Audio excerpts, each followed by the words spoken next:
perutnya. Belum, Prof. Nanti makan siangnya setelah kuliah Prof Slamet nanti. Ya, nanti hanya gagas makanannya kan. Enggak, Prof. Ini baru pulang kerja, Prof. Oke. Iya, Prof. Oke, kita mulai aja, nggih. Iya, Prof. Selamat siang semuanya, nggih. Selamat siang. Ya, Prof. Saya meneruskan minggu yang lalu begini ya, evaluasi kita ini kan bisa tingkat makro, bisa tingkat meso, bisa tingkat mikro gitu. Nah, coba saya mulai dulu dari mikro karena nanti meso itu koleksi dari mikro dan makro itu koleksi dari meso sebenarnya. Ya. Nah, saya mulai dulu dari yang paling akar gitu ya sekolah gitu. Sebenarnya gini yang sudah saya sampaikan minggu yang lalu. Kalau kita melakukan evaluasi ya, itu kan sebenarnya maknanya itu jelas sekali gitu loh. Nah, saya ulang sedikit aja umpamanya kita melakukan evaluasi konteks. Konteks itu di sini kan letaknya gitu. Nah itu loh konteks kan berpengaruh pada input, input berpengaruh pada proses, proses berpengaruh pada output, output berpengaruh pada outcome jangka pendek maupun jangka panjang yang seringkali disebut dampak kalau panjang. Nah, kalau saya ambil yang mudah saja, kalau kita melakukan evaluasi konteks itu kan hasilnya itu kan akan digunakan untuk pertimbangan dalam menyusun visi, misi, tujuan, bahkan kalau mau lebih teknis lagi ke strategi hingga sampai kebijakan gitu ya. Tapi katakanlah itu dulu aja, konteks biasanya untuk hasil dari konteks, analisis konteks, itu adalah untuk perumusan visi, misi, tujuan yang pokok. Ditambah juga mungkin strategi kalau mempertimbangkan kondisi katakanlah perkembangan teknologi itu juga nanti bagaimana cara melaksanakan pendidikan perlu ditempuh strategi juga itu. Sebelum saya rinci, saya ingin kejelasan dulu dari Anda gitu. Evaluasi konteks itu hasilnya akan digunakan sebagai pertimbangan untuk merumuskan visi, misi, tujuan maupun strategi, baik kalau di sekolah-sekolah, kalau provinsi-provinsi atau kabupaten-kabupaten, kalau pusat-pusat. Itu dulu yang pokok itu. Ya, sekali lagi hasilnya akan digunakan sebagai pertimbangan dalam merumuskan visi, misi, tujuan, bahkan strategi. Kalau kita melakukan evaluasi input, itu sebenarnya sederhana sekali, yaitu apakah inputnya memadai atau tidak. Kalau inputnya tidak memadai, maka kita perlu pengadaan input. Tidak hanya pengadaan, tapi juga bagaimana pelengkapan input atau istilahnya menyempurnakan input, memperbaiki input, apapun namanya. Karena input adalah segala hal yang diperlukan untuk berlangsungnya proses. Hal itu ada dua, ada yang real dan abstrak. Yang real itu ada dan ada, contoh prasarana-sarana, uang, sumber daya manusia itu ada. Ada dan ada itu disebut real. Tapi ada juga yang sifatnya abstrak. Abstrak itu tidak ada tapi ada, atau dibalik ada tapi tidak ada. Ya isinya apa? Ya bangsanya simbol-simbol seperti kurikulum, regulasi atau peraturan perundang-undangan itu kan abstrak itu. Ada tetapi bentuknya kan simbol-simbol yaitu. Nah karena itu saya selalu mengatakan bahwa input adalah segala hal, bukan segala sesuatu tok, tapi segala hal, bisa real, bisa abstrak, yang digunakan untuk berlangsungnya proses. Kriterianya cuma satu kata, memadai atau tidak gitu. Entah itu kurikulumnya, entah gurunya, prasarana-sarana, pendanaan, dan seterusnya, bahkan peserta didik, ya itu aja. mereka siap atau tidak, memadai atau tidak. Cuma itu loh sebenarnya. Maka orang-orang kalau pada berpikir besar, itu harusnya induknya dulu dipegang. Kalau kita melakukan evaluasi apapun sepanjang itu input, maka kita hanya ingin tahu inputnya memadai atau tidak. Kalau tidak, lalu diapakan. Tuh yang pokok. Lalu kalau evaluasi proses, karena proses itu kejadian berubahnya sesuatu menjadi sesuatu yang lain atau perubahan hal menjadi hal lain, maka esensinya kan proses itu perubahan. Kalau kita mengajar ya peserta didik belum tahu menjadi tahu. Kita memasak air mentah menjadi air panas, dan seterusnya. Prinsipnya proses ini adalah perubahan. Esensi dari proses adalah perubahan.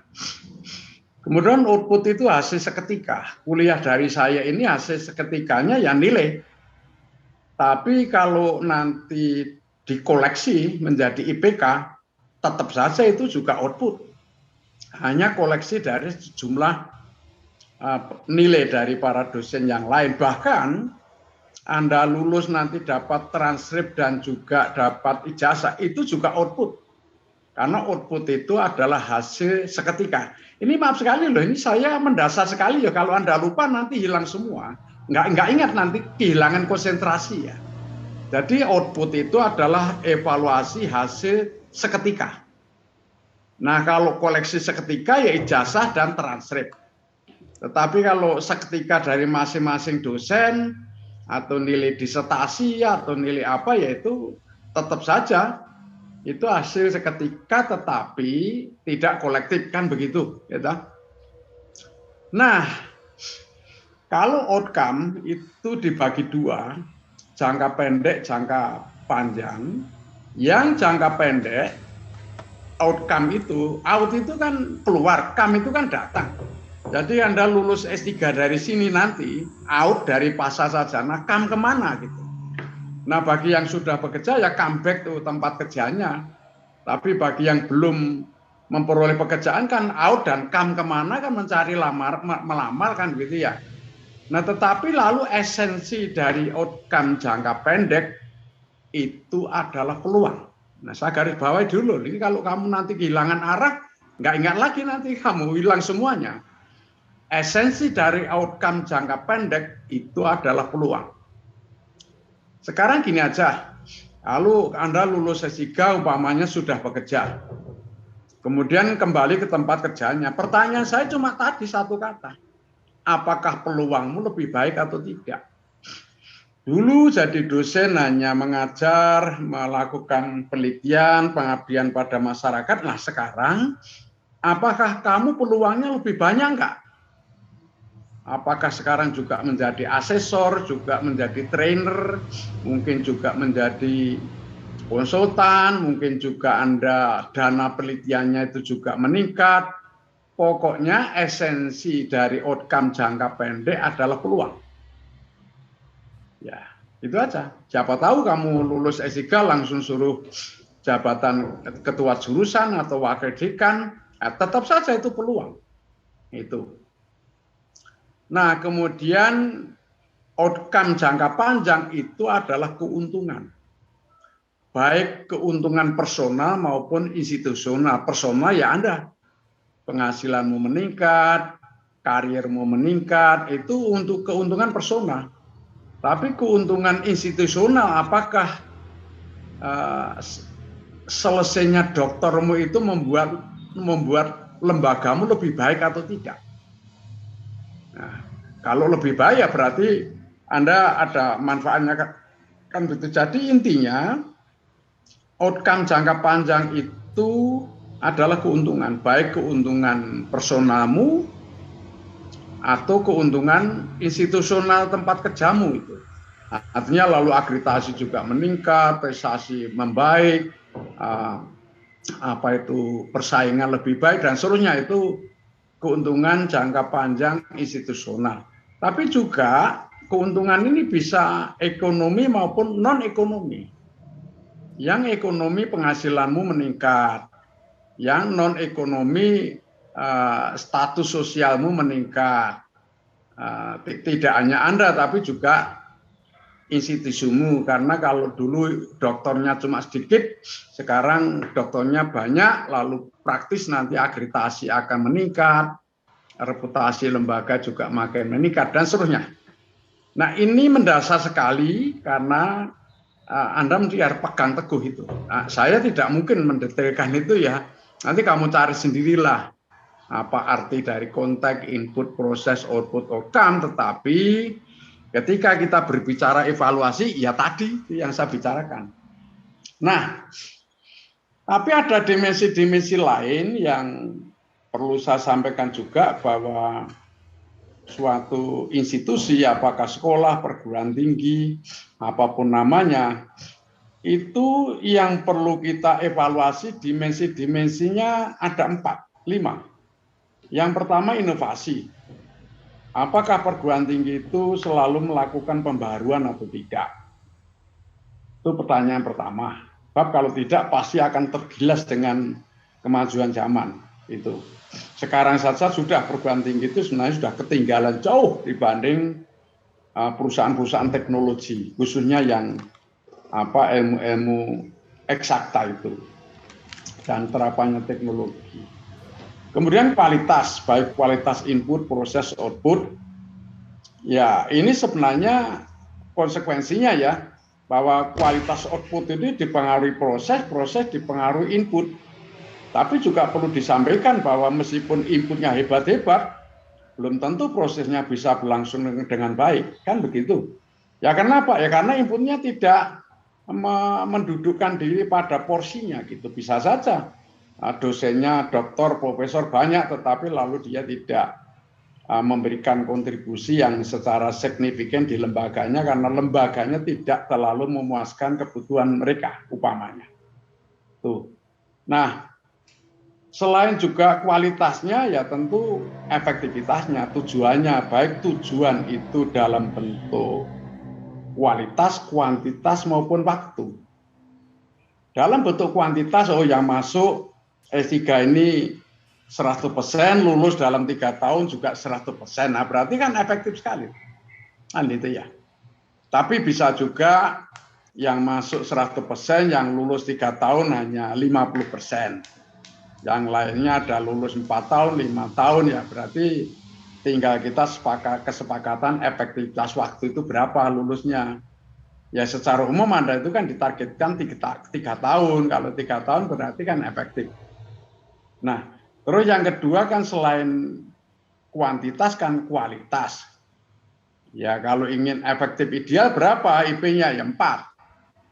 Tapi kalau ada yang dapat 3,5, ada 3,6, 3,4, lah itu efektivitasnya ya 3,4 dibagi 4. Berapa persen? Karena efektivitas selalu diwujudkan dalam bentuk persentase.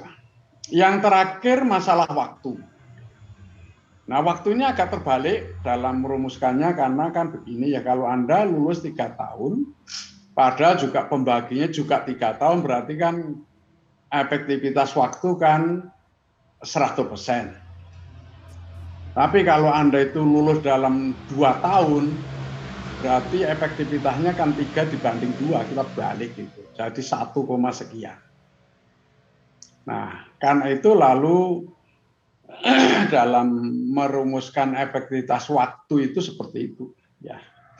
Nah, ini penting sekali saya garis bawahi supaya nanti Anda duduk persoalannya itu yang mana yang dievaluasi. Tidak hanya itu saja, tapi juga produktivitas. Kita berulang kali nampaknya sampai sekarang bahwa produktivitas orang Indonesia itu paling rendah di ASEAN. Baik Thailand, Filipina, jangan dibanding Singapura karena hidupnya hanya dari jasa, pasti dia sangat produktif itu. Oke. Lalu produktivitas sampel pengukurannya sama-sama guru, sama-sama lulusan S1, masa kerjanya juga sama-sama sudah 5 tahun. Kok yang satu itu bisa menulis apa, jurnal atau apa, yang satu tidak. Berarti yang bisa nulis jurnal lebih produktif. Terakhir adalah urusan efisiensi, yaitu penggunaan dana. Ya. Sebenarnya tidak hanya efisiensi, tapi juga ekonomis juga. Kalau berbicara ekonomis itu Anda menggunakan uang lebih sedikit daripada yang lain. Contoh Anda membeli nasi pecel saja ya. Kalau di SGPJ 20, tapi kalau Bu Bagio 15. Sama-sama pecel, khasiatnya sama. Ya kalau Anda membeli pecel di Bu Bahagia ya lebih efisien gitu. Lebih ekonomis. Karena ekonomis itu Anda membelanjakan uangnya lebih sedikit untuk kepentingan yang sama. You spend your money less gitu. Tetapi kalau efisiensi itu Anda membelanjakan uang, you spend your money wisely. Anda menggunakan uang memang secara bijaksana. Ya kalau memang Anda membeli komputer itu fungsinya banyak akan digunakan, padahal harganya lebih mahal, ya dibeli. Karena memang fungsinya bisa dipakai semua. Oke, saya hanya mengulas yang dulu loh ini, karena yang berikutnya ini nanti akan mengikuti cara berpikir ini gitu. Ya. Nah, ini sudah tadi. Nah, kinerja sekolah tadi sudah saya sampaikan panjang lebar hingga sampai efisiensi tadi ya. Nah, sekarang apa kita berbicara hasil satuan pendidikan. Saat ini kita agak kehilangan ukuran ya gitu. Sebenarnya ukuran mutu pendidikan kita itu apa sekarang ini? Karena apa? Tidak ada ujian nasional. Kalau begitu masing-masing sekolah berhak menguji. Nah, Anda kesulitan ketika membandingkan SMA di Jogja dengan SMA di Papua. Dia sama-sama nilai ujiannya matematika di Papua 8, di sini lulusan SMA Jogja juga 8 itu. Anda punya common sense saja lah, kira-kira sama-sama nilai 8 siswa di Papua dan Jogja lebih baik mana? Common sense saja, Anda usah diteliti. Jogja, Bro. Nah, common sense loh ini, common sense ya tentu harus diteliti, tapi kita sudah kehilangan pengukuran. Lalu bagaimana kita mengukur pendidikan nasional kita itu? Nggak bisa sekarang, karena tidak punya ujian nasional kan. Nah, lalu akhirnya kita terseret oleh asing, baik itu European Community, terutama adalah PISA maupun TIMSS maupun PEL, itu adalah ukuran-ukuran yang digunakan oleh negara-negara asing, baik Eropa maupun Amerika Serikat, dan mereka ini sebenarnya adalah lebih mengukur kepada daya pikir, dan itu pun terbatas sampai 15 tahun. Nah, karena lalu yang diukur daya pikir, maka lalu kita juga meniru, yaitu menggunakan PISA. Anda tahu bahwa asesmen kompetensi minimal itu jelas acuannya adalah PISA. Maka yang dinilai adalah satu literasi, ya, kemudian matematika, yang ketiga adalah sains.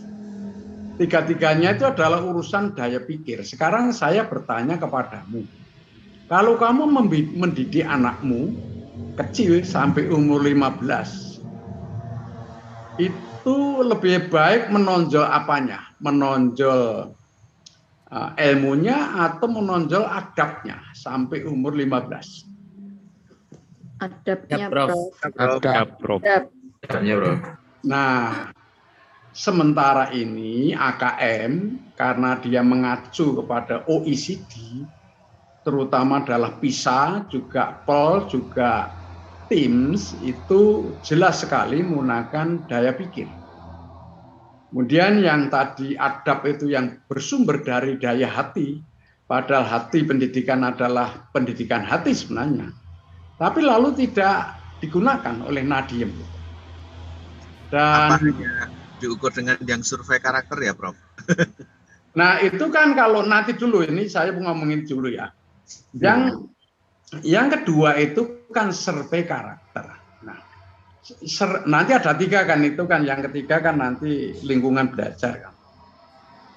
Yang survei karakter ini adalah sama dengan AKM itu, sifatnya adalah sampling.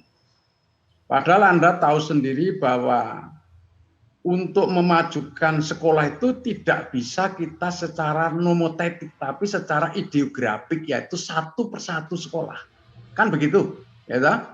Karena sama-sama kita ngomong karakter di sekolah desa, kota mungkin sudah berbeda hasilnya. Karena itu lalu treatmentnya pun tidak sama dalam mendidik karakter anak-anak itu. Nah, kembali lagi tadi AKM seperti itu, kemudian survei karakter ini juga kalau saya lihat instrumennya gitu, menurut saya kehilangan fokus gitu loh, Mas. Nah, sebenarnya kalau Anda mengikuti pendidikan budi pekerti pada tahun 2001 oleh Pak Menteri Pak Yahya Muhaimin, namanya bukan karakter tapi pendidikan budi pekerti ya. Kebetulan yang menulis launching pidatonya saya. Lalu termasuk yang memberikan pengarahan-pengarahan dalam pembuatan panduan pendidikan budi pekerti, nah, saya juga gitu. Nah, sebenarnya lebih mengena pendidikan budi pekerti itu dibanding karakter. Karena pendidikan budi pekerti itu adalah langsung pada sikap dan perbuatan lahiriah. Karena budi pekerti. Kalau karakter itu kan sifatnya jiwa, ya enggak itu. Nah, ukuran-ukuran jelasnya itu lebih cocok kalau budi pekerti sebenarnya. Karena budi pekerti tindakan dong. Pendidikan karakter tidak cukup hanya orang belum tahu menjadi tahu. Itu namanya pengetahuan. Tapi tidak bisa juga pengetahuan dijadikan muatan hati nurani, namanya penghayatan. Tidak bisa juga.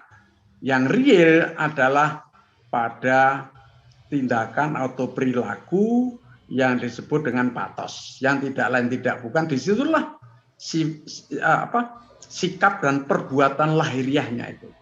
Bahwa lahiriah itu kucing-kucing dibedai ya, tetapi kalau itu ajek seperti itu, bukankah itu tingkah laku seseorang? Daripada Anda menjajaki karakter yang tidak pernah kelihatan. Kalau sikap dan perbuatan lahiriah kan bisa kita simak gitu loh, Mas. Meskipun aku tahu bahwa itu adalah bisa saja kucing-kucing dibedai. Kelihatannya sopan tapi hanya penuh dengan kepentingan saja. Seperti sekarang ini kan para dosen terhadap kebijakan kementerian kan tumpul, tidak ada critical thinking untuk meluruskan, karena ya mereka sudah merasa nyaman dengan gaji, tunjangan sertifikasi dosen, apalagi yang profesor sudah dapat 2 kali tunjangan profesor, berarti 4 kali gaji kan profesor itu. Lalu dia merasa nyaman, tidak lagi sensitif terhadap kebijakan-kebijakan menteri yang kurang pas itu. Nah ini menjadi keprihatinan saya. Aku prihatin sekali. Nah kalau sudah dosen saja seperti itu, jangan tanya yang lain. Karena dosen ini dianggapnya masih tergolong manusia langka yang boleh dikata seluruh penduduk Indonesia paling 1% nggak ada. Sudah pilihan lah. Kalau pilihan saja seperti itu, jangan nyalahkan rakyat, kan gitu ya. Jadi sekarang banyak dosen-dosen yang melipir supaya aman wae, Mas. Nggak ada keberanian moral untuk meluruskan kementerian, nggak ada, Mas. Saya berani, Mas, saya. Dan bahkan pernah saya onek-onek kan bahasa Jawa kan ya. Tapi ya saya dengan bahasa yang sopan, karena kalau kita menyalahkan itu tidak perlu sopan dengan pikiran. Yang sopan itu adalah cara kita menyampaikan pikiran, kan begitu. Oke. Nah, inilah yang saya identifikasi kalau sekolahmu bagus, yaitu menghasilkan insan kamil, manusia seutuhnya. Ya, itu dalam bahasa Jawa itu jalmo kang utomo. Ini menjadi fokus perhatian untuk pendidikan di DIY. Karena DI ini khususnya adalah pada kebudayaan, di mana pendidikan itu adalah bagian dari kebudayaan. Maka lalu di DI ini mengenakan bahwa lulusan pendidikan yang bagus itu disebut jalmo kang utomo. Ya bahasa yang diambil dari Timur Tengah Ihsan Kamil, tapi ya kalau kita ingin bahasa kita ya manusia seutuhnya. Sebenarnya manusia seutuhnya itu adalah bentuk idealisasi yang tidak pernah kita ketahui. Nah, tetapi itu perlu dibuat karena tanpa itu tidak ada acuan, kan begitu. Ya. Nah, kita maksud ya kalau manusia seutuhnya sebenarnya punya kecerdasan majemuk yang lengkap, tidak hanya ini gitu ya. Yang pernah saya sampaikan dulu itu. Baik kecerdasan spiritual, moral, intelektual, dan seterusnya itu. Lalu hebat dalam adab, ilmu, teknologi, seni, dan juga mungkin olahraga. Unggul hasil ujian nasional, sekarang tidak ada. Unggul dalam perlombaan, olimpiade tingkat, nggak tahu nih, tingkat nasional dan internasional, sekarang ada enggak ini? Tingkat nasional itu. Ada, Prof, ada. Nah, kalau ada kenapa ujian nasional ditiadakan gitu ya? Kan jadi lucu-lucu juga itu. Iya, Prof. Dan untuk penghargaan di bidang pendidikan itu rendah sekali, Prof. Makanya, ya. Oke, kemudian akreditasi ini sudah terbiasa, lalu lisensi atau sertifikasi guru atau dosen, lalu juga peringkat atau ranking baik tingkat lokal, nasional, regional maupun internasional, lalu juga kepuasan siswa, orang tua siswa, alumni dan juga pengguna alumni. Ini adalah secara acak saya tulis. Tentu saja dengan rejim yang ada sekarang ada yang berlaku, ada yang tidak ini, gitu. Karena umpamanya ujian nasional ya tidak ada. Ya, lalu apakah perlu atau tidak itu kan persoalan isu-isu sampai sekarang tidak pernah selesai. Ya kalau saya kembali saja pada Undang-Undang Dasar pasal 31 ayat 4 bahwa kita punya satu sistem yaitu sistem pendidikan nasional. Ya kalau satu sistem pendidikan nasional ya harus ada dong kurikulum nasionalnya. Lalu sampai evaluasi pendidikan nasional kan begitu. Ya. Nah, cuma bagaimana caranya yaitu yang perlu dipikirkan, apakah masih tetap sentralistik atau desentralistik, itu urusan pengelolaan saja. Ya. Oke, ada pertanyaan enggak nih? Saya sampai di sini. Jadi sekarang kementerian itu mengalami kesulitan dalam mengukur kinerjanya gitu. Karena patokannya apa gitu? Sekarang nggak ada, Mas. Kesulitan kementerian itu. Tapi karena dia patuh menteri ya diam-diam saja, enggak pernah merasa sulit gitu. Yang penting kan saya masih menjabat, kan begitu. Kalau saya cermati kan orang-orang sekarang kan sudah sangat sangat terseret kepada tahta atau jabatan, lalu juga tidak hanya takhta tapi juga uang atau istilahnya harta, lalu ya kalau laki-laki mesti wanita, kalau wanita ya laki-laki kan gitu ya. Kuota. Harta tata kuota. Iya, ya saya sudah menulis di WA Guru Besar WNY bahwa kita ini sekarang sistem pendidikan kita itu tidak berbentuk. Istilahnya amorf itu tidak berbentuk gitu ya. Sehingga kita sulit untuk membenahi ini, apanya yang benahi itu karena tidak jelas mau dibawa kemana gitu ya. Sementara yang pernah saya WA dulu ya itu pidatonya menteri kan pernah deh ya. Yang kampus Merdeka itu loh. Tidak ingat ya? Nggak ingat ya? Di grup. Lah iya di WA grup itu. Terkait kritisi kampus Merdeka. Lah iya, Anda tahu kan sudah membaca tulisan saya ya. Kalau saya tanya saja Anda itu, dari pidato itu Menteri menunjukkan egaliter atau otoriter? Sepertinya Otoriter. otoriter, Prof. Dari mana Anda bisa Otoriter. mengatakan itu? Karena nanti akan tersistem dalam satu arah dan proses evaluasi juga akan mengikuti sistem yang telah ditentukan oleh atas dan cenderung mengikuti evaluasi secara global. Ya, kalau saya bukan itu ya. Kalau saya lebih cenderung gini. Ini dari sekian banyak perguruan tinggi sebagai besar sudah mengikuti.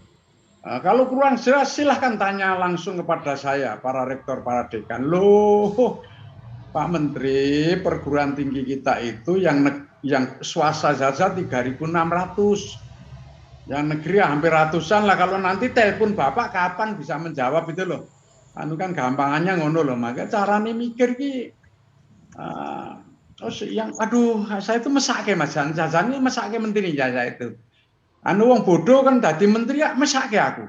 Gitu. Karena apa? Lo bagaimana tidak bodoh ya? Asumsinya saja sudah di luar kampus. Maka 20 SKS nggak ada urusan dengan prodi. Gobloknya Raja Ahmad atau Mas itu. Loh, aku ngomong loh Mas, aku belak-belakan loh, aku nggak perlu ragu-ragu loh. Itu orangnya tidak basa-basi karena aku didikan luar negeri biasanya rodo kritiknya itu begitu. Karena dulu aku di kelas itu kalau tidak saling mengkritik bijinya elek Mas Bian. Terus, Prof. Sip. Iya, tetapi lalu ya kalau di kita kan ya dikritik nggak lega kalau dikritik itu, malah marah. Harusnya seneng dong kalau ada kekurangan, kelemahan, lalu dikritik itu kan seneng ya. Dipakai untuk melengkapi ya. Gandeng dia itu mental feodal, kalau dikritik marah. Sekarang nggak usah mereka lah, kamu saja. Anda saja kalau dikritik kamu merasa marah gitu. Berarti mentalmu juga masih feodal loh. Jangan sampai menteri aja lah, kita saja. Tapi kalau kamu dikritik oleh orang lain kok merasa lega dan memang benar gitu ya kan beruntung kita ada yang meluruskan. Ya. Oke, ada pertanyaan dah ini dulu sebelum saya teruskan loh, saya masih banyak evaluasi ini. Oke, saya teruskan. Oh iya, sebelum saya teruskan ini kan ada kurang lebih 20 mahasiswa. Sebelum saya lupa nih ya nanti silahkan dibagi-bagi. Saya minta Anda untuk mengkritik perencanaan dan juga evaluasi. Nah sebenarnya saya tidak hanya perencanaan, bahkan kebijakan pun tidak masalah kan, ini kan kaitannya di situ. Perencanaan itu kan dipotong saja. Kita ini kan sebenarnya adanya perencanaan, ada kebijakan dulu kan gitu ya. Nah lalu kalau Anda tidak tahu asal usulnya perencanaan, ya padahal asal usulnya dari kebijakan, itu juga maka gini, konkretnya saya minta Anda untuk mengkritik satu kebijakan Menteri Pendidikan sekarang ini. Yang kedua, saya minta Anda mengkritik rensranya, ya. Terus yang ketiga, saya minta Anda untuk mengkritik peta jalan, itu. Kemudian yang keempat, saya minta Anda mengkritik evaluasi yang digunakan oleh kementerian kita itu. Nah, 4 hal ini tentu kalau digali banyak ya, banyak. Satu, Anda saya minta mengkritik kebijakan. Loh, kebijakan kan macam-macam, ada kebijakan Merdeka Belajar, Kampus Merdeka saja juga ragamnya banyak. Merdeka Belajar juga banyak. Kalau saya buat pertanyaan, Merdeka Belajar itu ada 17 Pak ya itu. Apa yang dipelajari, lalu kapan belajar, di mana belajar, dengan apa belajar, ada kurang lebih 19 pertanyaan Merdeka Belajar yang saya gali waktu itu ya. Saya masih ada sih catatannya, PowerPoint-nya. Tuh, kebijakan. Terus yang kedua Rensra, yang ini sudah dibuat permen loh ini. Nah, kalau tidak keliru permen Dikbud nomor 55 atau berapa aku lupa. tahun 2020 tentang rencana strategis yang itu sudah banyak dikritik itu. Kemudian peta jalan, ya. Lalu yang keempat evaluasi. Nanti di evaluasi ini Anda boleh menggali dari asesmen kompetensi minimal atau juga mungkin survei karakter atau mungkin survei lingkungan belajar. Anda kritisi itu ya. Jadi pertama saya minta Anda meringkas saripati dari kebijakan itu apa. Yang kedua mengkritisisi. Lalu yang ketiga adalah bagaimana solusinya sebaiknya. Ini saya sampaikan dulu. Saya tidak tahu apa minggu depan bisa kita mulai atau minggu depannya lagi karena waktu kita juga sudah berjalan terus ya. Nah, nanti tolong dibagi oleh ketua kelas itu siapa yang melakukan telaah terhadap kebijakan-kebijakan, siapa yang melakukan telaah Rensra, mungkin juga Rensra bisa 2 orang, 3 orang boleh, karena itu kan banyak aspeknya ya. Dan terutama pendidikan dasar di sana. Kemudian Anda juga melakukan telaah terhadap peta jalan, mungkin juga peta jalan bisa 2-3 orang itu, karena cakupannya luas itu Pak, peta jalan itu ya. Lalu evaluasi, baik nanti AKM, maupun juga survei karakter, maupun juga survei lingkungan belajar. Ini tolong minggu depan sudah punya listnya siapa mengerjakan apa gitu ya. Dikoordinir oleh ketua kelasnya. Nah berarti kan kuliah saya kalau bisa saya bukan saya akhiri, tetapi saya presentasi saya kayaknya akan saya selesaikan minggu depan gitu. Ya. Lalu sisanya kan tinggal 5 minggu. Untuk presentasi barangkali juga sudah pas. Nanti berikan peluang pada akhir kuliah kepada saya untuk menyampaikan saripati dari kuliah saya ini. Itu ya. Siap, Prof.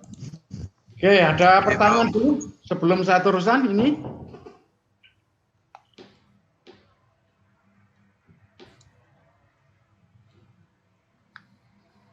Kalau tidak ada, saya sampaikan kerangka evaluasi Dikdas.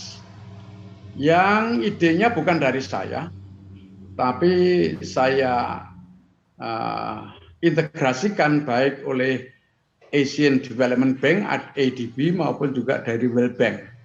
Itu sudah ada di toko-toko, bukan toko buku, tapi mungkin di electronic books ya, tentang logical framework dalam evaluasi itu, log frame. Itu ada penulis yang oleh profesor siapa, tapi aku lebih percaya ini daripada profesornya, karena profesornya kan nggak ngalami. Nah, saya ngalami di proyek ini cukup lama, puluhan tahun di Asian Development Bank. Saya mempraktekkan ini, bukan lagi kok ngawang-ngawang, enggak itu. Makanya aku tidak terlalu percaya tulisan profesor itu, aku lebih cenderung apa yang saya lakukan baik dengan Asian Development Bank maupun dengan World Bank gitu. Nah, kerangka evaluasinya itu begini, ada istilah desain, indikator keberhasilan, dan sumber data, lalu asumsi atau risiko. Begini saya jelaskan dulu. Yang dimaksud dengan desain itu, ketika Anda akan melakukan evaluasi, ya, ini yang dievaluasi apanya, apa dampaknya, atau outcome-nya, atau output-nya, atau prosesnya, atau bahkan input-nya gitu. Ini kebetulan input saya sebar ke sana, saya meniru Asian Development Bank ya, tetapi pikiran saya itu kalau Anda diminta untuk melakukan evaluasi harus jelas. Yang dievaluasi itu dampaknya, outcome-nya, output-nya, prosesnya, atau input-nya. Ini mempunyai konsekuensi. Sekarang saya tanya saja kepadamu, kalau Anda melakukan evaluasi terhadap dampak dibanding dengan evaluasi terhadap output, kira-kira yang lebih cepat yang mana?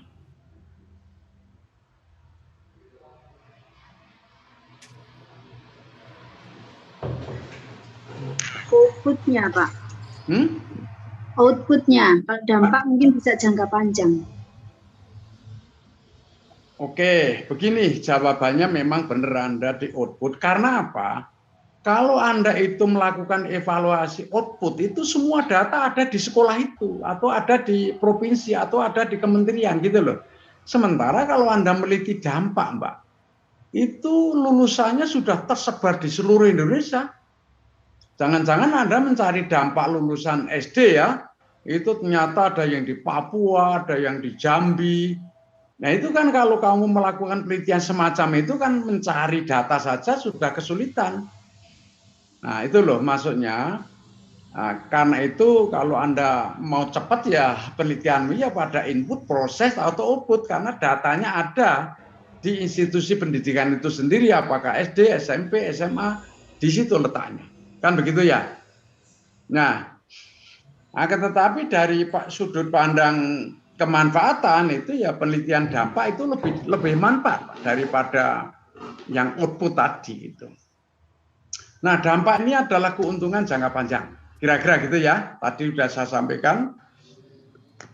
Kalau outcome itu adalah keuntungan jangka pendek yang disebut dengan peluang. Sudah saya katakan tadi, nanti Anda lulus dari S3 Dekdas itu, kalau saya bertanya tentang outcome ya cuma satu kata saja, peluang. Mbak, kamu sudah lulus S3, sekarang apa saja pekerjaanmu? Ya kalau pekerjaannya sama dengan sebelum dulu melanjutkan ya tidak ada apa-apanya berarti. Kan begitu. Nah itu kalau outcome, jadi peluang yang kita nilai. Tapi kalau output itu hasil seketika. Kalau umpamanya Anda mengevaluasi SD, ya hasil seketika ya nilai sekolah, ujian sekolah, atau rapor, atau apapun gitu. Nah kalau proses yang kita evaluasi apakah terjadi perubahan atau tidak dari proses itu, lalu input adalah segala hal yang diperlukan untuk berlangsungnya proses, memadai atau tidak. Kira-kira begitu ya. Nah, cuma kan begini ya, tidak cukup hanya begitu, tapi akan ditanya indikator keberhasilannya. Coba kalau saya mudahkan dulu aja lah. Kalau Anda mengevaluasi output SD, output loh, itu indikatornya apa? Nilai, Prof. Oke, artinya apa? Nilai raport atau mungkin nilai ujian SD kan begitu ya? Itu kalau output. Tapi kalau outcome, katakanlah ini SD itu raportnya nilai ujian sekolah gitu, itu kan output ya. Lalu kalau outcome-nya apa kalau SD itu? Prima di SMP. Nah, kalau kita tadi bilang bahwa outcome itu adalah peluang sekarang, apakah lulusan SD-mu itu bisa melanjutkan ke SMP yang favorit, katakanlah begitu? Ya enggak? Iya, Bro. Tapi sekarang agak sukar karena zonasi menteri gendeng itu lalu jadi begini gitu.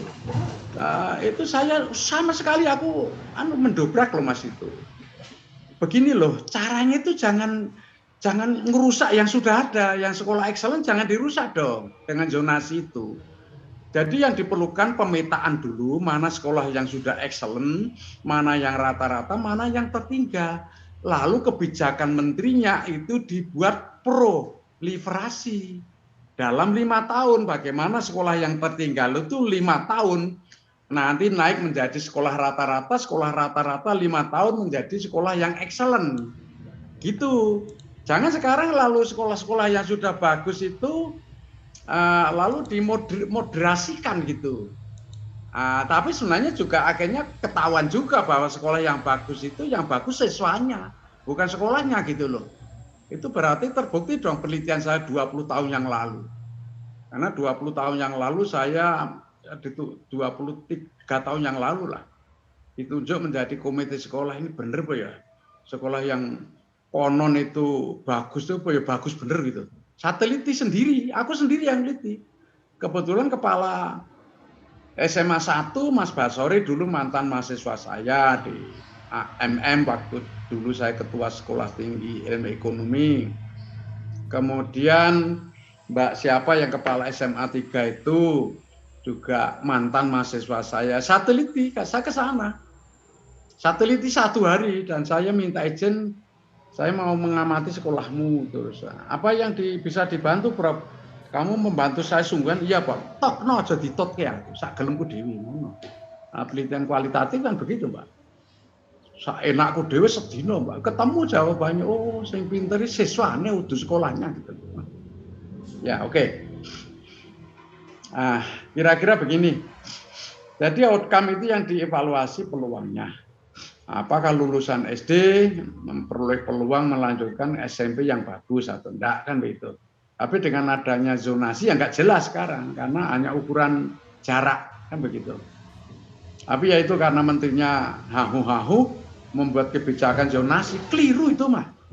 Keliru itu, bahwa pendidikan harus dekat, iya, tetapi jangan yang bagus itu dimediokrasikan gitu loh. Jadi selama 5 tahun buatlah proliferasi kebijakan. Sekolah yang tertinggal mau diapakan kebijakannya, yang rata-rata mau diapakan, yang sudah hebat diapakan, kan begitu. Gitu. Tapi ya apa-apa, dewe nggak ngerti kok disalahke. Gitu. Itu sing nyalahke itu sing keliru. Oke. Mungkin indikatornya apa sekarang? Pamannya tadi output indikatornya ya nilai rapor dan juga nilai ujian sekolah. Kalau outcome indikatornya peluang. Lah peluang apa ya? Kalau lulusan SD ya ke SMP yang baik-baik. Loh kalau Anda gimana besok lulusan S3? Sama saja peluang. Apakah setelah Anda itu lulus S3 pendidikan dasar, peluangmu lebih bagus enggak? Kalau dulu umpamanya dosen hanya mengajar, memberi kuliah ya, meliti dan pengabdian pada masyarakat, sekarang tambah enggak? Tambah, Prof. Sekarang saya sebagai juga evaluator pendidikan di DIY, saya juga asesor, saya juga trainer, saya juga konsultan dan sebagainya. Itulah peluang-peluang yang akan saya tanya gitu. Oke. Itu kalau outcome dan sebagainya. Jadi indikatornya apa? Ya indikatornya peluang tadi banyak enggak? Lalu sumber datanya gimana? Coba kalau output itu sumber datanya dari mana?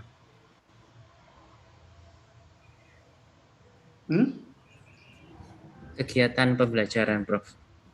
Loh, aku tanya kegiatan. Sumber datanya dari mana gitu? Apakah sekolah? Apakah dari siswa, Prof?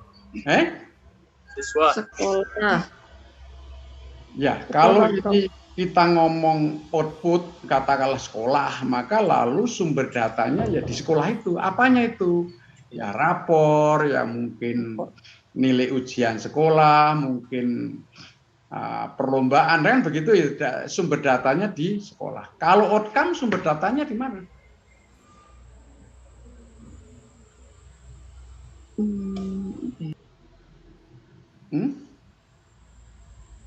Sekarang gini aja lah, enggak usah jauh-jauh, Anda saja besok lulus S3 akan dievaluasi outcome-nya.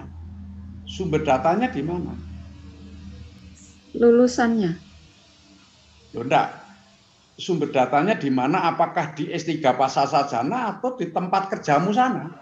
Di lapangan, user tempat kerja, Prof. Nah, artinya lalu kalau Anda ingin mengevaluasi outcome itu adalah di tempat kerjamu besok, kan begitu ya? Di sana akan saya tanya peluangnya apa saja ya lulusan S3 pendidikan dasar dulu. Sekarang dia menjadi wakil dekan umpamanya. Nah, kalau Anda sih jangan kalau Anda dosen itu pokoknya hindari jabatan dulu. Itu pekok itu kalau jabatan itu.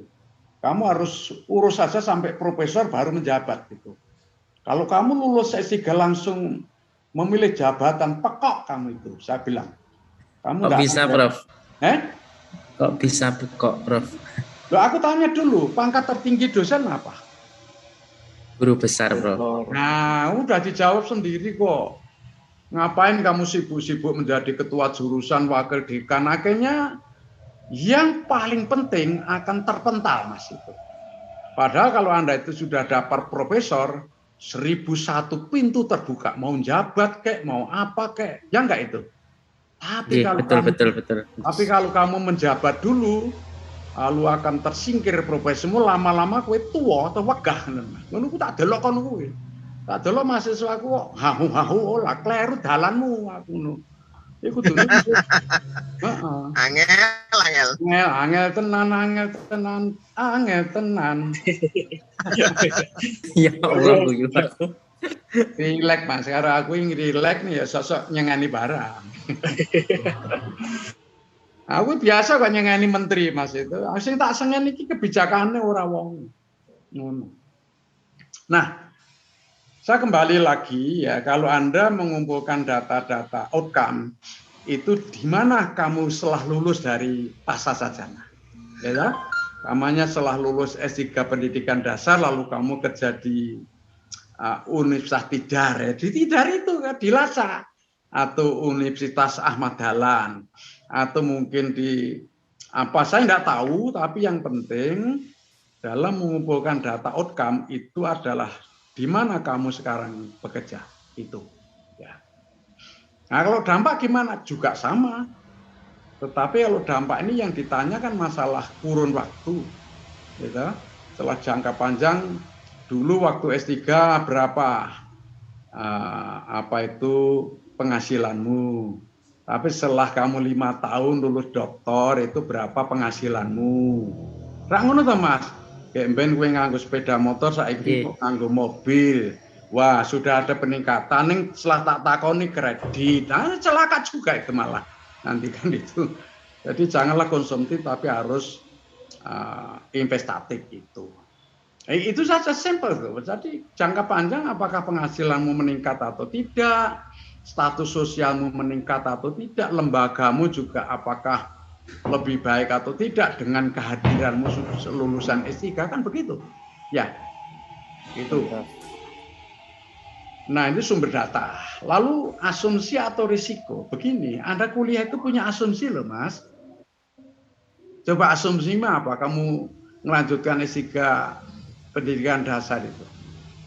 Aku takut meningkatkan kualitas diri. Orang ngono tuh Mas, kalau jelas di sini jelas meningkatkan iyalah. Tapi asumsimu ke S3 itu apa gitu loh Mas? Katakanlah gini aja lah saya beritahu. Satu Pak, asumsi saya dengan S3 Pak, saya akan meningkat penghasilan saya. Ini contoh loh Mas ya enggak? Iya Bro. Nah, tetapi kalau besok tidak terwujud kan risiko Mas itu, ya enggak itu. Jadi asumsimu itu kalau benar ya, tapi kalau salah ya risiko gitu loh. Tapi jangan-jangan asumsinya sendiri salah kayak Nadiem kae. Asumsinya itu kan namanya keluar dari prodi itu kan sudah enggak ada urusan dengan prodi, goblokmu. Menteri hahu-hahu yang omahku taboki nek yang omahku. Nek kuning dalan kono ya ora. Nek mlebu omahku. Ngono lho Mas, aku wonge ngomongnya colhak-colhok ngono tapi masuk akal. Wonge mangkel ning aku bener ngono Mas. Jadi kadang-kadang wong iso jengkel karo aku ning aku bener ora iso bantah. Ya enggak itu. Nah, ini kira-kira kalau besok Anda saya minta untuk mendesain, ya gampang Mas. Mas, sekarang didesain Mas, evaluasi. Kamu tanya dulu Pak, evaluasi Prof. Apa? Saya disuruh mengevaluasi dampak, outcome, atau outputnya, atau prosesnya, atau saya diminta untuk mengevaluasi inputnya. Kan begitu ya? Itu harus jelas kamu. Oke, siapa yang tanya dulu ini? Pak, ini buntutnya panjang. Kalau kamu tidak jelas di sini ya praktis berikutnya tidak terlalu jelas. Prof, di link chat ada pertanyaan dari Pak Rino Lengam. Ya, gimana? Kalau kita ingin mengevaluasi nilai ujian siswa SD, belum tentu hasilnya akurat atau dapat dipercaya.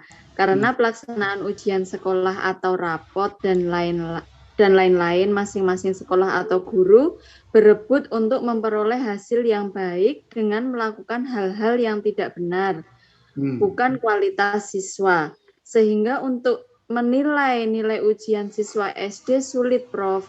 Memperoleh data yang akurat. Ini salah satu tantangan terbesar untuk dikaji atau melakukan riset yang mendalam. Makatan, Prof, pertanyaannya.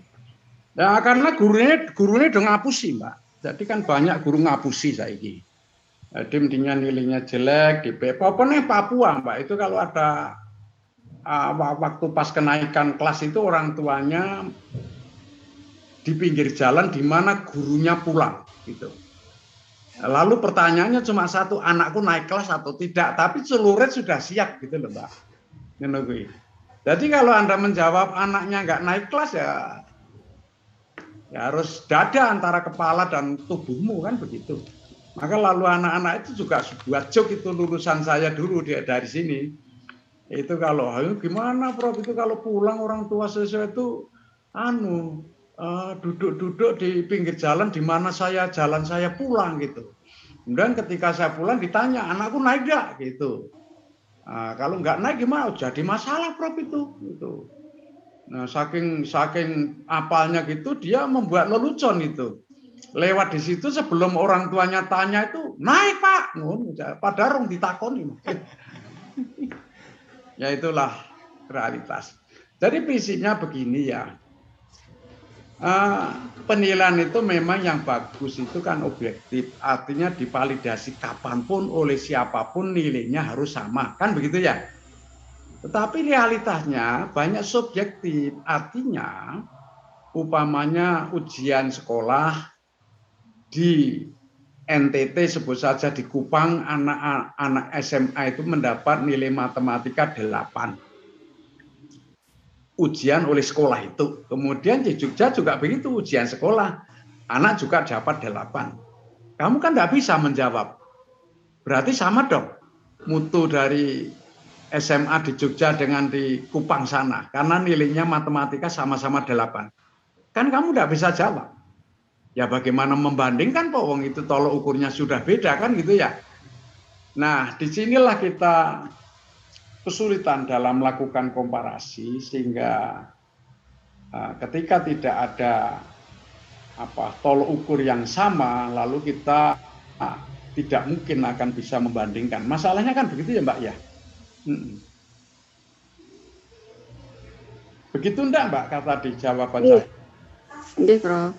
Ya. Iya, Prof. Oke, yang lain? Ada Prof. Izin Prof, yang bertanya Prof. Nah, tahapan dalam pendidikan yang umumnya dilaksanakan melalui lembaga pendidikan Prof, seperti sekolah, perguruan tinggi, dan lembaga pelatihan atau kursus. Di antaranya adalah input, proses, output, dan outcome Prof. Nah, dari tahapan tersebut yang sering menjadi perhatian dan selalu dipertanyakan oleh masyarakat adalah aspek output Prof. Nah, dengan kata lain, bagaimana dan seperti apa hasil lulusan dari pendidikan yang dijalankan oleh suatu lembaga pendidikan, Prof. Nah, merupakan aspek yang diutamakan oleh masyarakat sebagai pengguna layanan jasa pendidikan. Nah, kesenjangan output pendidikan sebenarnya dapat dilihat dari segi mana, Prof? Terima kasih. Ya, kalau itu mundur, Mas, ke proses. Jadi kalau Anda menganalisis pendidikan, kenapa kok outputnya jelek? Dicari penyebab. Penyebab output paling dekat adalah proses. Kenapa prosesnya kok nggak baik? Dicari penyebab yang paling dekat adalah input, kan begitu Mas? Maka di sini Anda baca ini. Kalau input itu asumsinya benar, maka proses akan berlangsung dengan benar loh Mas. Ya enggak? Baik. Kalau proses itu diasumsikan berlangsung dengan benar, maka outputnya benar juga itu Mas. Kalau output itu memang diasumsikan benar, dia 8 ya memang pinter. Nilainya 9 juga pinter gitu kan. Tapi bisa juga loh Mas, ada sekolah yang nilainya itu 9 tapi siswanya hahu-hahu gitu. Karena itu apa?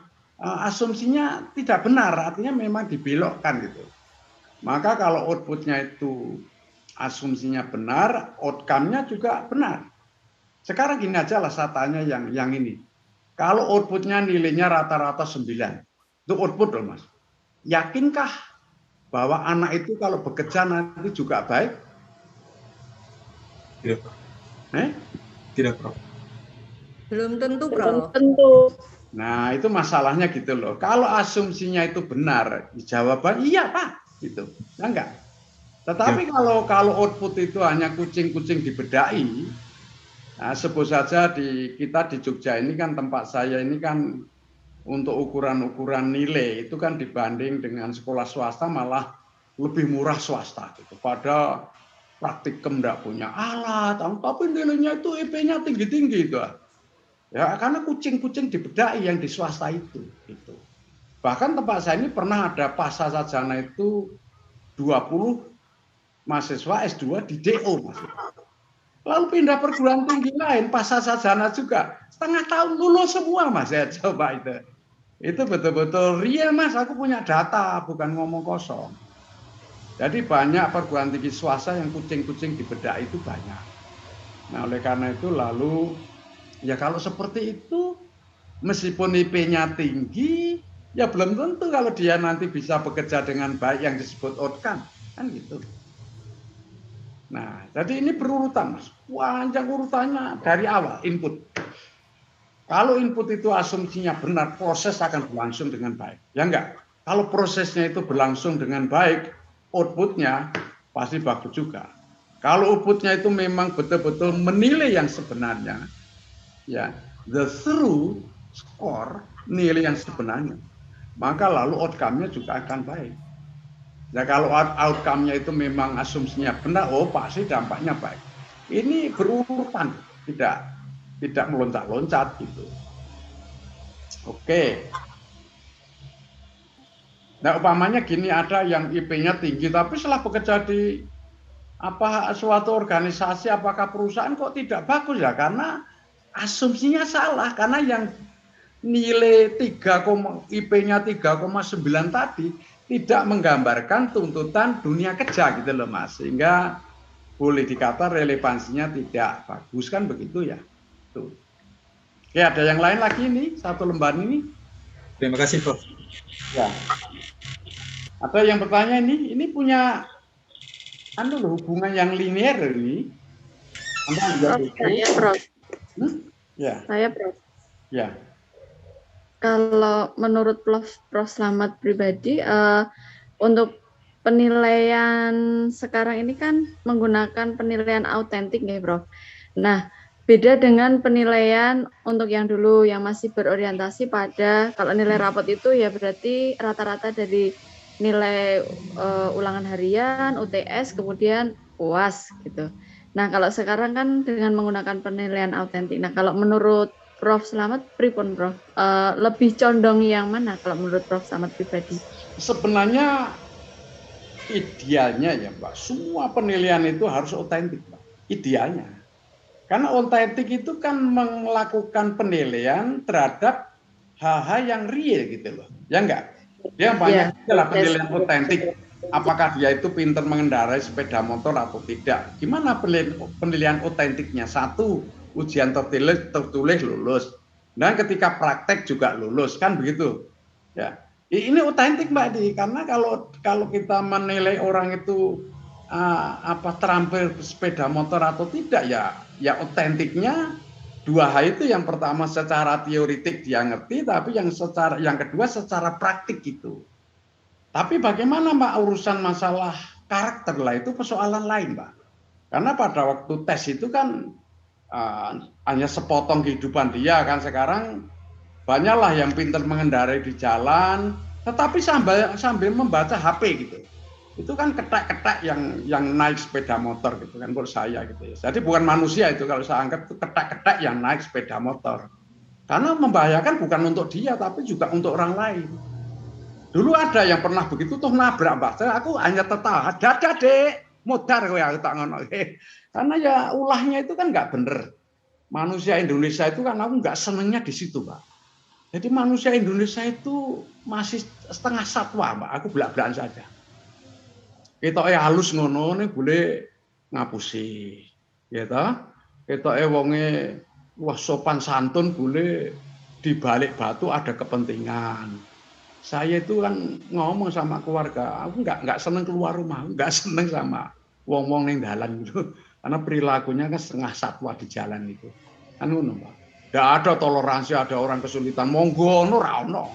Anda mau nyabrang malah dipeliriki, itu tidak terjadi di negara Amerika, di Eropa. Kalau ada orang menyeberang jalan, Pak, mobilnya berhenti. Monggo, kene ono ora, monggo ono ora, Mbak. Ora ono. Gareng-gareng pungkong ono ora ono ning dalam pengguna jalan itu kan menurut saya kan itu aslinya wong Indonesia. Nek ning kantor-kantor nggak percaya itu kucing-kucing diraupi, Mbak, ning kantor ini. Tapi nek di jalan aku percaya itu orang asli Indonesia. Karena perilakunya pengen ngelanggar jalan, ngangkangi jalan saenake dhewe, ora ono toleransi, ya itu aslinya orang kita ya yang di jalan itu. Kalau di kantor-kantor aku ora percaya blas 0%, Pak. Neng wong sopan karo aku ning kantor lah kucing-kucing dibedaki ngapusi kok boleh. Gur ngono, Mbak, aku ora tau percaya aku. Mungkin karena aku didikan asing cukup lama, ketegasan, kemudian aku merintah orang asing 14 tahun loh, Mbak. Bisa dibayangkan Anda kalau memerintah orang Inggris kalau itu nggak main-main, Mbak. Ya tidak itu copling plan gitu. Nah, demikian saya banyak belajar dari kenyataan yang saya lakukan. Ya, oke lah gitu. Ya, ada pertanyaan ini saya teruskan. Saya Prof boleh bertanya. Ya. Tadi kan sudah dijelaskan tentang output, itu bagaimana dari siswa itu bisa lanjut ke SMP atau enggak. Kemudian dari input sendiri, dari nilai. Nah, Prof, sebenarnya yang menentukan kualitas diri seseorang itu dari mana sih, Prof? Inputnya atau outputnya yang paling berpengaruh sendiri? Gitu. Ya, kalau menurut saya ya, yang paling berpengaruh terhadap kualitas atau mutu peserta didik sebenarnya dari dalamnya sendiri, Mas. Dari inputnya. Bagaimana kita memfasilitasi anak, ya.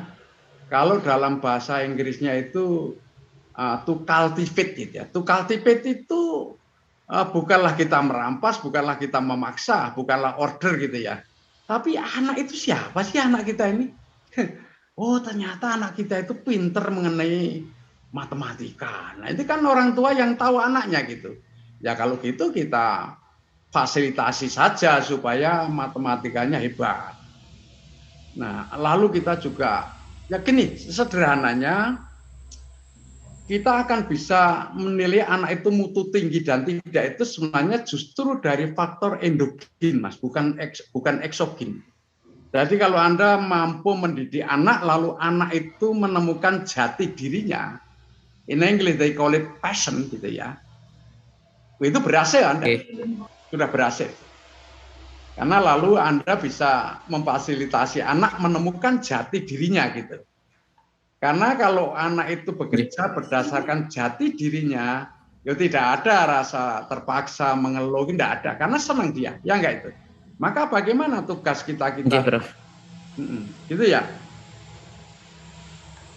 Oke. Sebagai seorang pendidik itu, ini ya Prof, harus bisa membawa jati diri siswa kepada kompetensi yang mereka inginkan, ya Prof.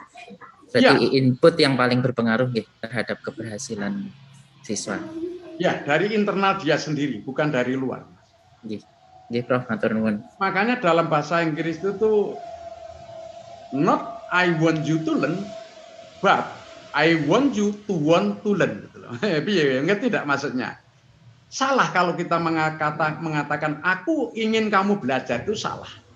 Tapi kalau aku ingin kamu ingin belajar, itu yang benar gitu. Karena lo yang dipokokkan keinginannya bukan aku ingin kamu belajar, tapi aku ingin kamu ingin belajar. Gitu. Beda kan? Bisa menangkap enggak? Bisa, Bro. Nah, gitu. Ya. Oke, sekarang metode evaluasi Dikdas. Kalau kita melakukan evaluasi konteks, itu metode yang dipakai apa? Analisis sistem. Bisa survei, kajian dokumen, wawancara dengan pendapat-pendapat yang mungkin berbeda, bahkan pakai dakum analisis itu developing kurikulum sebenarnya tidak lain tidak bukan sama dengan FGD. Cuma kalau dakum analisis itu orang suruh ngomong sampai selesai jangan diganggu.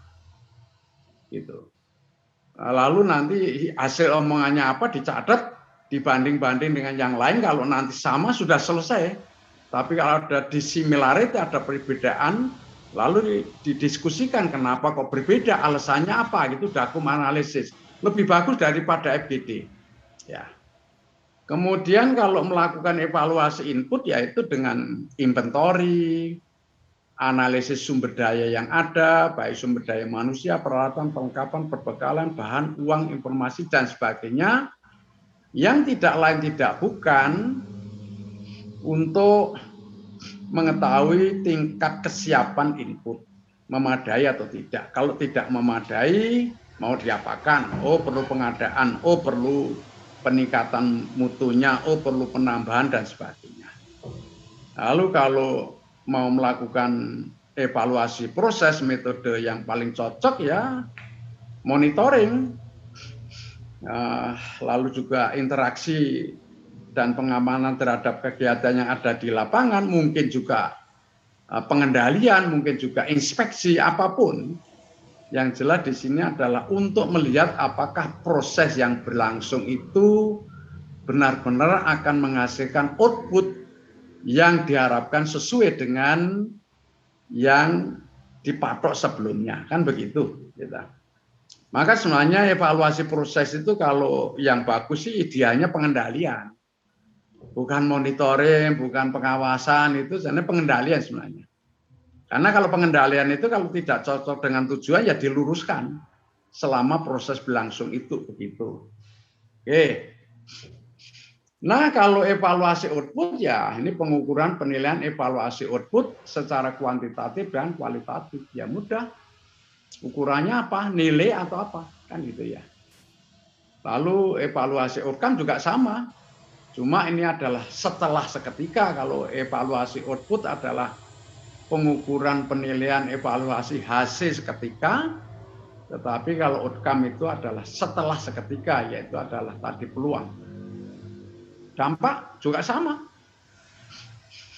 Sama juga. Cuma ini adalah dalam jangka panjang keuntungan. Kalau dampak itu kan keuntungan. Dampak, keuntungan, outcome, peluang, lalu output, hasil seketika, evaluasi proses perubahan, evaluasi input, yang memadai atau tidak inputnya, yang tindak lanjutnya nanti adalah untuk pengadaan. Kan begitu, pengadaan input. Oke.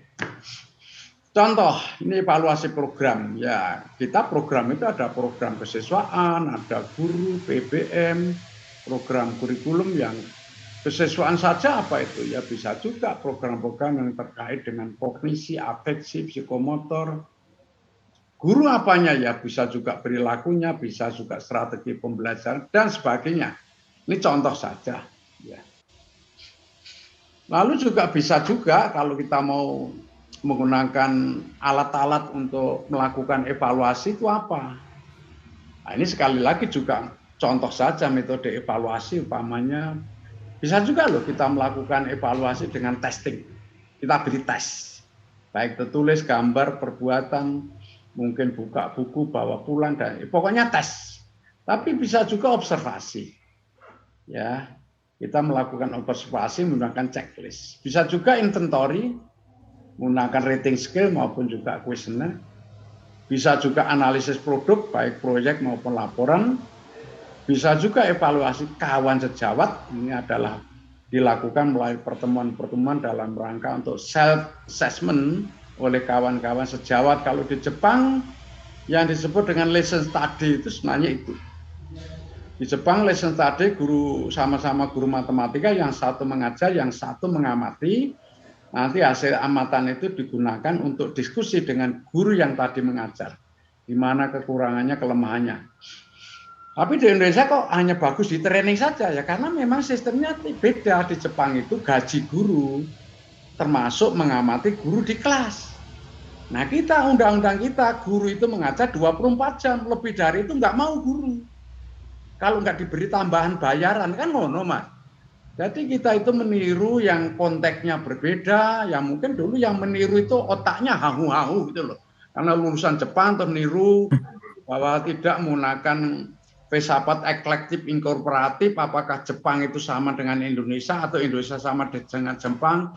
Bisa Anda, kalau ya jelas tidak sama. Kalau tidak sama, bisakah Indonesia dibuat seperti Jepang? Kalau tidak bisa, jangan dipaksa. Jadi mentang-mentang lulusan Jepang terus membawa oleh-oleh Jepang dibawa ke sini, hahu-hahu, nggak jalan tak? Jalan nggak lisensi tadi? Nggak jalan. Guru-guru itu patokannya saya menurut undang-undang 24 jam mengajar, Pak. Kalau saya harus ngamati kawan saya, akhirnya saya harus 30 jam 1 minggu nggak diberi bayaran tambahan. Nggak mau, Pak. Rangun itu ya. Wis mbiyen sing nggawa rene iki tak kira profesor hahu-hahu, Mas. Kemudian ora pati pinter profesor iki. Profesor juga, profesor kan cuma kenaikan pangkat, mana bilang pinter, enggak juga lah. Setelah kita kredit point dipenuhi Scopus itu kan semoco orang 10, udah kita dipaksa terseret kepada Scopus. Nah, enggak apa-apalah, kamu kan masih butuh lulus, yang penting lulus dulu. Oke. Nah, sekarang tahap-tahap evaluasi. Kita boleh kita tambah tahap ini, tetapi ini merupakan inti ya Mas ya. Ya kalau melakukan evaluasi pertama rencana dulu dan rencana evaluasi. Kemudian setelah rencana dilaksanakan yaitu melakukan evaluasi. Setelah melakukan evaluasi lalu dianalisis hasilnya. Analisis data, lalu hasilnya seperti apa hasil evaluasi. Kemudian berdasarkan itu lalu diambil keputusan.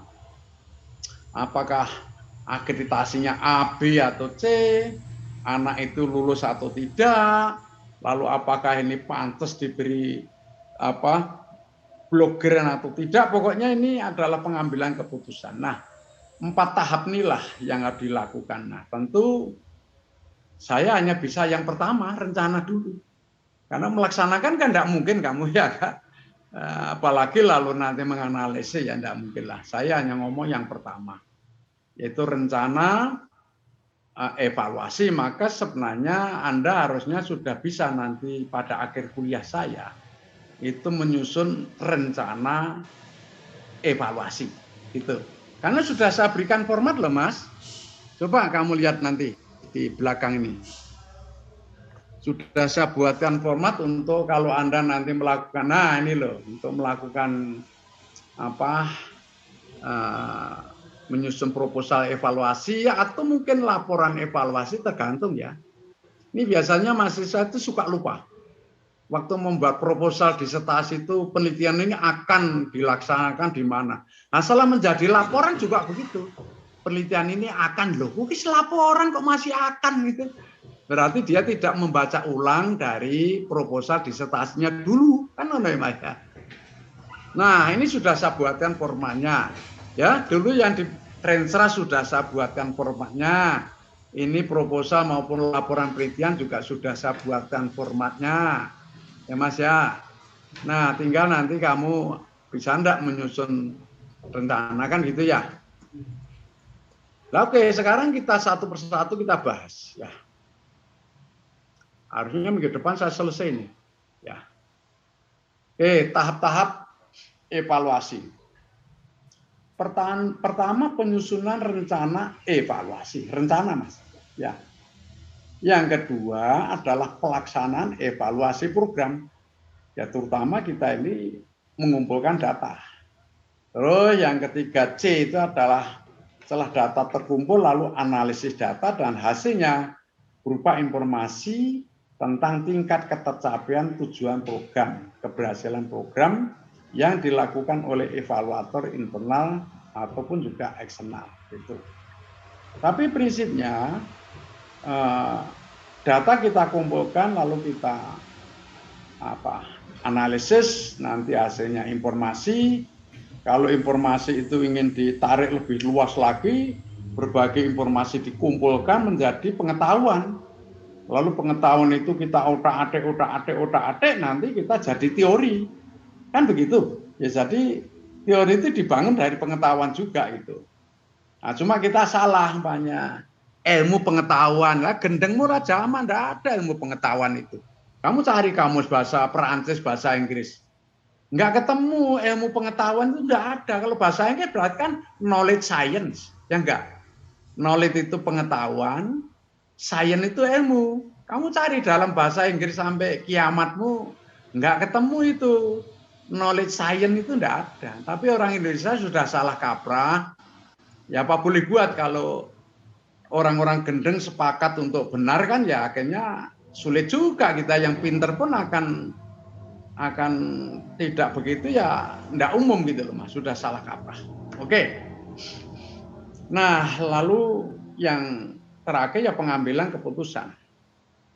Program diteruskan, dimodifikasi, diperbaiki atau mungkin dihentikan. Mari kita bahas satu persatu. Saya bahkan hanya membahas satu itu loh Mas, penyusunan rencana evaluasi. Karena tidak mungkin melakukan B, C, D ini, enggak mungkin. Ya. Nah, penyusunan rencana evaluasi kembali lagi ya hanya yang A loh Mas, saya ngomong sampai akhir kuliahnya hanya A loh, karena kalau sampai D ini nggak mungkin waktunya gitu. Yang A saja, penyusunan rencana evaluasi program. Apa yang kita garap ini? Dalam penyusunan rencana evaluasi program ada 8 butir. Pertama, uraian singkat tentang evaluasi program yang akan dilakukan. Jadi fokus evaluasi program itu apa? Nah, kurikulum kayak, fokus guru kayak, fokus prestasi siswa kayak, fokus pembelajaran kayak, fokusnya itu pada prasarana-sarana, fokus pada pendanaan atau apapun. Saya tidak tahu, tapi fokus perhatian evaluasi Anda apa? Yang kedua adalah merumuskan masalah dan juga pertanyaan evaluasi. Rumusan masalah itu besarannya, kalau pertanyaan evaluasi itu rinciannya. Ini yang dilihat oleh kalau Anda penelitian itu risk problem, cukup 1 kalimat. Tapi risk questions itu rincian dari risk problem. Contoh gitu banyak meja ini, saya buat di depan meja ini. Ukuran meja yang ergonominya cocok untuk Pak Slamet itu seperti apa ya? Ini kan apa risk problem, rumusan masalah ini Mas. Tetapi lalu pertanyaan penelitiannya ya berapa tingginya, berapa lebarnya, berapa panjangnya, dari kayu apa, lah ini baru research questions, pertanyaan penelitian itu. Makanya riset problem atau kalau di kita disebut rumusan masalah 1 kalimat cukup. Kemudian pertanyaan penelitiannya yang merupakan rincian dari rumusan masalah atau riset problem itu. Kemudian rumusan masalah dan pertanyaan evaluasi. Yang ketiga, rencana penyusunan instrumen. Yang keempat, rencana pengumpulan data. Yang kelima, rencana analisis dan penafsiran data. Yang keenam, rencana pelaporan. Yang ketujuh, itu rencana manajemen evaluasi program. Yang kedelapan, rencana evaluasi terhadap evaluasi program. Jadi kita mengevaluasi terhadap cara kita mengevaluasi, gitu loh Mas. Nah, 8 ini yang kita bahas. Kita tidak tahu kalau minggu depan rampung, ya sudah selesai kita. Kita akan minggu berikutnya sudah mulai presentasi itu. Mungkin ada pertanyaan dulu sebelum saya teruskan garis besarnya ini. Kita tinggal 10 menit lagi loh, kalau ada pertanyaan.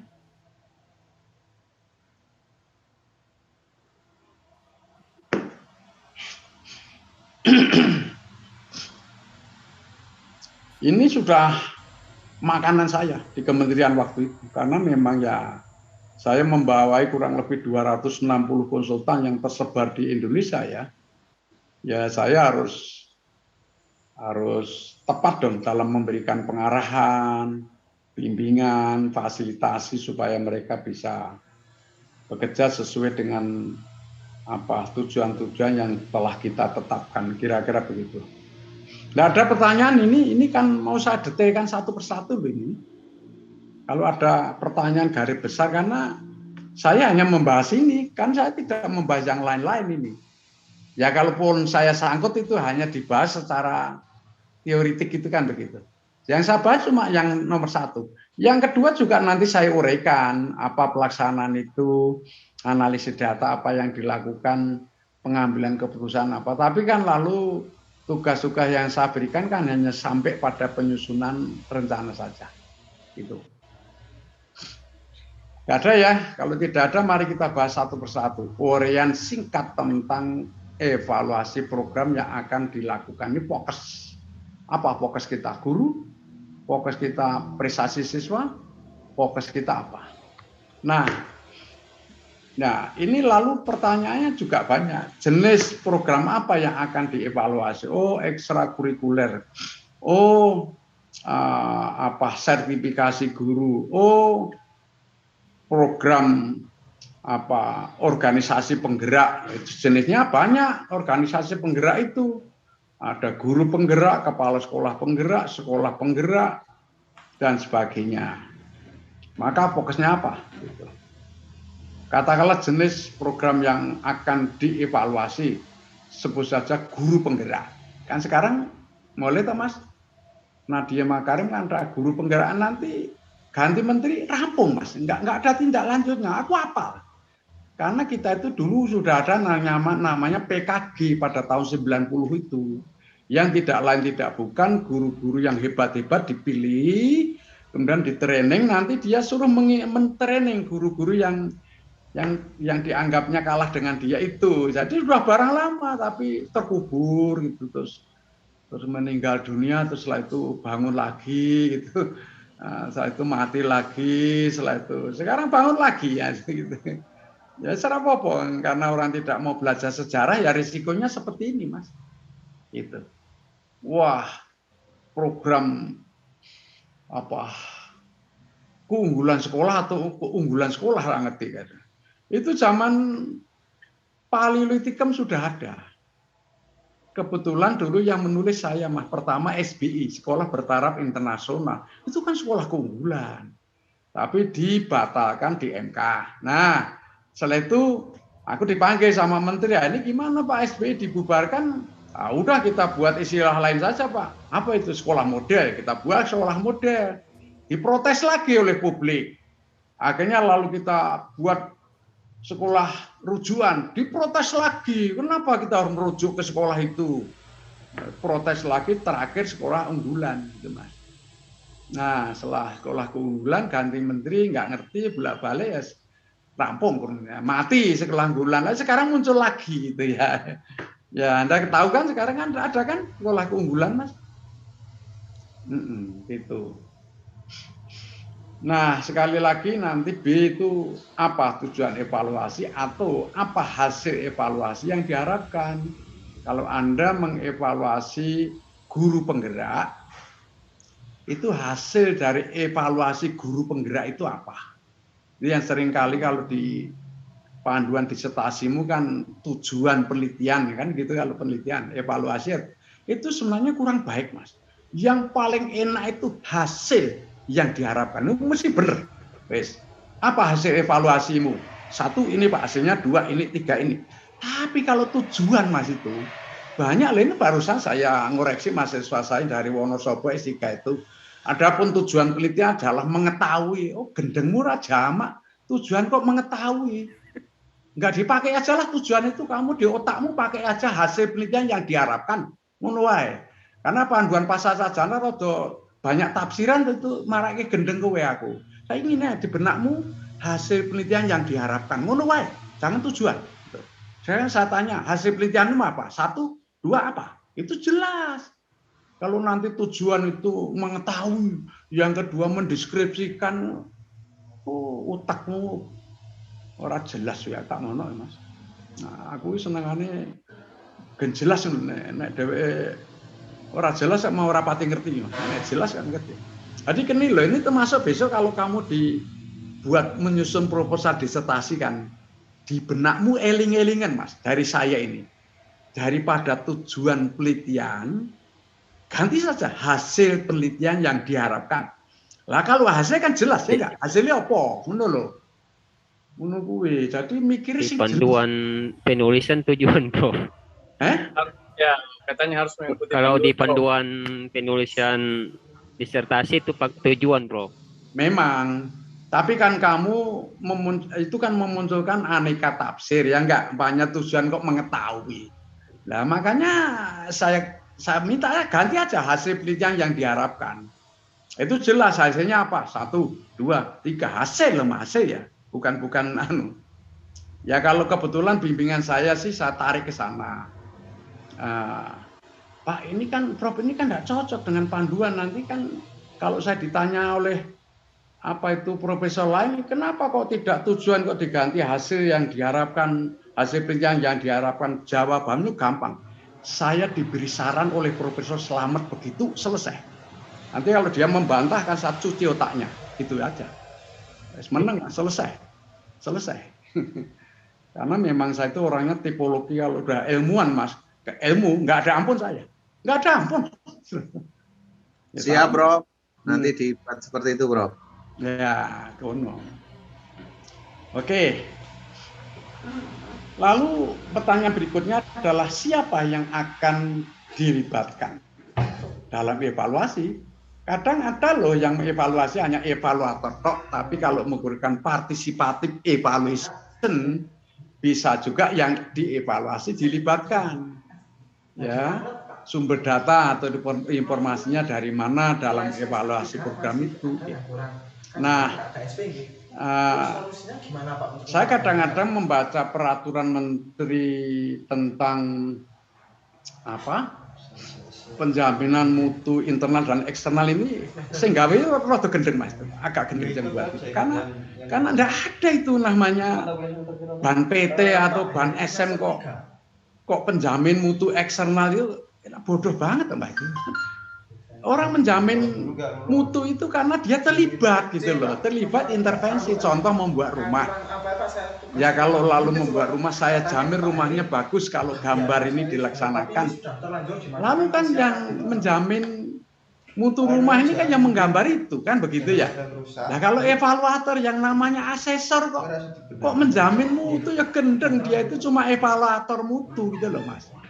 Tapi di peraturan menteri itu salah gitu loh. Tapi ya apa-apa karena yang ngokeh sing gendeng wong ngokeh jadi enggak masalah kan itu kan. Ya. Nah kalau saya enggak mau, saya ini salah peraturan menteri.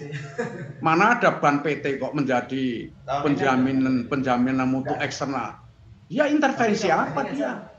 Enggak pernah melakukan intervensi, dia datang cuma tanya melakukan evaluasi. Dia itu adalah evaluator kinerja mutu, bukan tergolong penjamin mutu, gitu loh, ngerti nggak?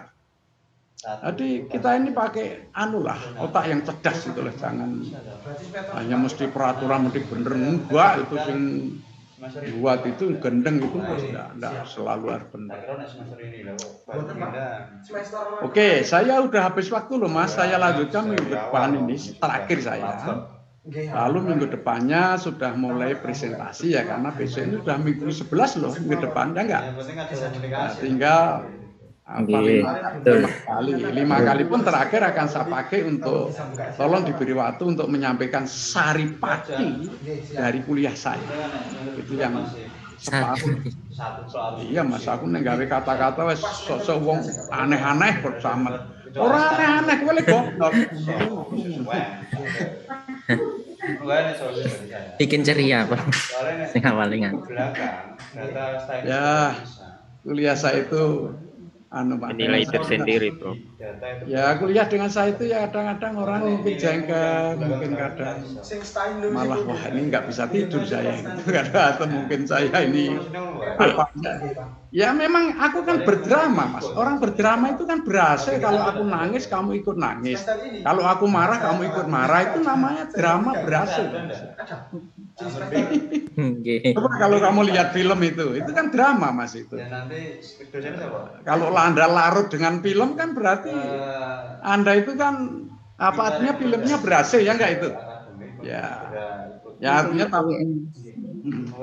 tapi jangan lalu Anda menjadi budak film kan enggak boleh. Enggak, jangan pernah. Terakhir ada pertanyaan kalau ada? Ke siapa saya nanti Prof? Enggak ada ya? Cukup Prof.